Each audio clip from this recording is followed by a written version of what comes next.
एक महिला के गायब होने पर परिजन उसकी गुमशुदगी की रिपोर्ट दर्ज कराते हैं, जिसके बाद पुलिस और परिजन उसकी तलाश में जुट जाते हैं, लेकिन कोई कामयाबी हाथ नहीं लगती। तभी अचानक 10 दिन बाद एक व्यक्ति थाने पहुंचता है और उसका पता बताता है। इस व्यक्ति की निशानदेही पर जब पुलिस पहुंचती है तो उसके होश उड़ जाते हैं, क्योंकि जिस महिला को पुलिस खोज रही थी अब उन्हें आज जली हालत में वे 14 टुकड़ों में मिलती है। पुलिस इस महिला के शव को खोपड़ी, पैर और पसली की हड्डियों के रूप में बरामद कर पीएम के लिए भेज देती है।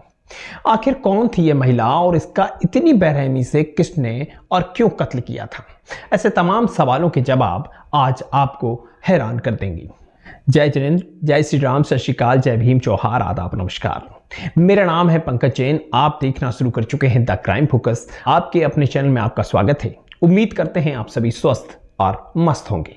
शाम के 7:30 बज चुके हैं और जुर्म की सनसनीखेज कहानियों का जो सिलसिला है वो दस्तूर जारी है। वीडियो में आगे बढ़ने से पहले चैनल को सब्सक्राइब कर बेल आइकॉन को ऑन कर दीजिए ताकि कोई भी नई क्राइम स्टोरी आप मिस ना करें। वीडियो को लाइक, शेयर और कमेंट्स जरूर कर दीजिए। फेसबुक के अन्य किसी प्लेटफॉर्म पर आप देख रहे हैं तो हमें फॉलो करें, क्योंकि यहाँ आपको मिलती हैं जुर्म की वो सच्ची कहानियां जो आपको और आपके परिजनों को करती हैं अपराधियों से सावधान। मध्य प्रदेश की राजधानी भोपाल शहर के आरिफ नगर झुग्गी बस्ती में नदीम उद्दीन नामक एक शख्स रहा करता था। 26 वर्षीय नदीम का दूसरा विवाह करूद निवासी 23 वर्षीय सानिया खान से हो जाता है। दोनों पति पत्नी यहाँ सुकून से रह रहे थे, लेकिन झुग्गी विस्थापन के बाद वे भोपाल के ही ईंट खेड़ी स्थित ग्राम पातलोन में रहने लगा। अब ये जो नदीम है अपनी पत्नी के चरित्र पर संदेह किया करता था, जिसके चलते आए दिन उनके बीच विवाद होता रहता। इसी विवाद के चलते उसकी पत्नी सानिया अपने मायके आकर नानी के पास रहने लगी थी। ससुराल से आने के करीब 3 माह बाद यानी 21 मई 2024 को सानिया किसी से मिलने का कहकर घर से निकलती है, लेकिन जब वह देर रात भी घर वापस नहीं लौटी तो उसकी तलाश की गई। इसके बाद भी जब उसका कुछ अता पता नहीं चला तो परिजनों ने अगले दिन निषादपुरा थाने जाकर उसकी गुमशुदगी की रिपोर्ट दर्ज कराई। उसके बाद से पुलिस और परिजन सानिया की तलाश कर रहे थे।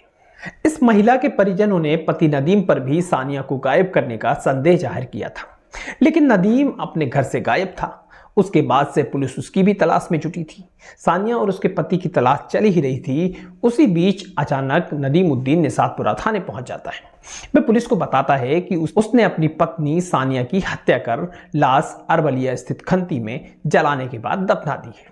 इस खुलासे से हैरान पुलिस उसे लेकर कचरा खंती पहुंचती है। उसकी निशानदेही पर जब खुदाई की जाती है तो उन्हें यहाँ मानव कंकाल मिलते हैं। गड्ढे से पुलिस पैर और पसलियों की हड्डी तथा एक खोपड़ी बरामद कर पीएम के लिए भेज देती है।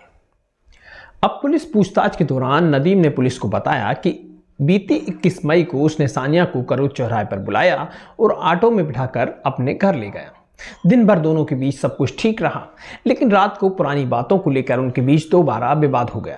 उसने बताया कि दूसरे युवक के साथ पत्नी के रील बनाने की वीडियो देखकर वो आपा खो बैठा और पहले उसने बेल्ट से सानिया की पिटाई कर दी और गला दबाकर उसकी हत्या कर दी। रात करीब 12 बजे लाश को बोरे में भरकर अरवलिया स्थित कचरा खंती लेकर पहुंचा।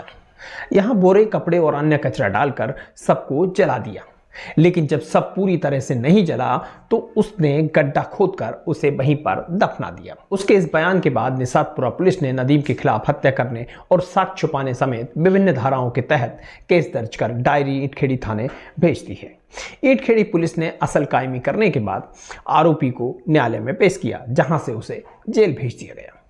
लेकिन इस पूरे मामले में एक बात बार बार पुलिस को परेशान कर रही है, वो यह कि सानिया की हत्या करने के बाद आखिर उसके शव के टुकड़े करके किसने फेंके, क्योंकि नदीम ने उसके टुकड़े करने वाली बात से साफ इनकार कर दिया है। वहीं नदीम की पहली पत्नी की साल 2014 में निषादपुरा इलाके में ही रेलवे ट्रैक पर संदिग्ध परिस्थितियों में मौत हुई थी। अब पुलिस इस मामले को भी दोबारा से जांच करने जा रही है। इसके अलावा करीब 3 महीने पहले सानिया की मासूम बच्ची की गर्म पानी गिरने के कारण मौत हो गई थी, जिसके बाद दोनों के बीच विवाद बढ़ा तो सानिया मायके आकर रहने लगी। घटना वाले दिन नदीम आगे से विवाद नहीं करने की बात कहकर उसे अपने साथ घर ले गया था। आरोपी के खिलाफ 9 मामले दर्ज हैं।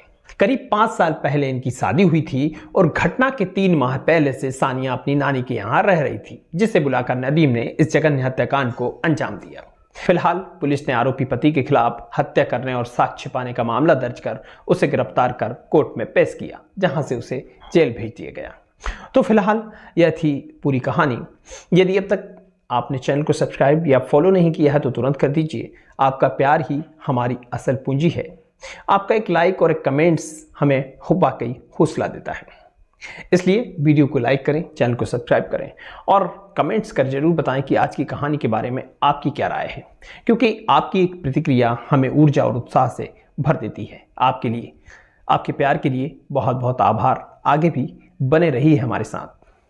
तो अभी के लिए बस इतना ही। फिर होगी मुलाकात अपराध जगत की किसी अन्य कहानी के साथ। तब तक के लिए हम लेते हैं आपसे विदा। अपना और अपने परिवार का ख्याल रखिए, क्योंकि आपकी सुरक्षा ही देश और दुनिया की सुरक्षा है। जय हिंद, जय भारत।